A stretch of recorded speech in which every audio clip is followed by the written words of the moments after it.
Donc là, on a le programme de compétition qui est sorti. Donc il y a 8 grosses épreuves avant les Jeux Olympiques. Clairement, je ne vais pas toutes les faire. L'idée, ça va être de sélectionner les compétitions. Donc là, on est encore dans le travail hivernal. Donc les premières Coupes du Monde, on va faire sûrement 2 à 3 Coupes du Monde. On ne fera pas les 4. Et l'idée, c'est de voir faire un petit point. On en est où dans la préparation?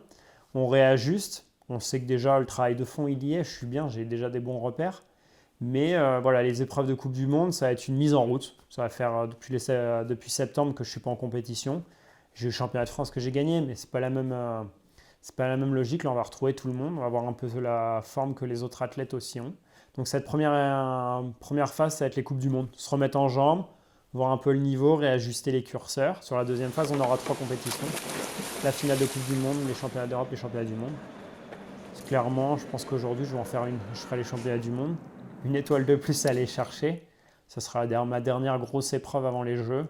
Je me garde les championnats d'Europe qui sont à un mois des Jeux Olympiques. Si je sens que j'ai besoin d'avoir une compétition un peu plus dans les jambes, je la prendrai.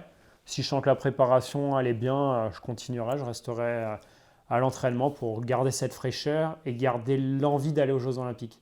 Pas me dire j'ai les Jeux Olympiques et après je suis en vacances. C'est non, c'est arriver à être dans les starts et attendre cette compétition.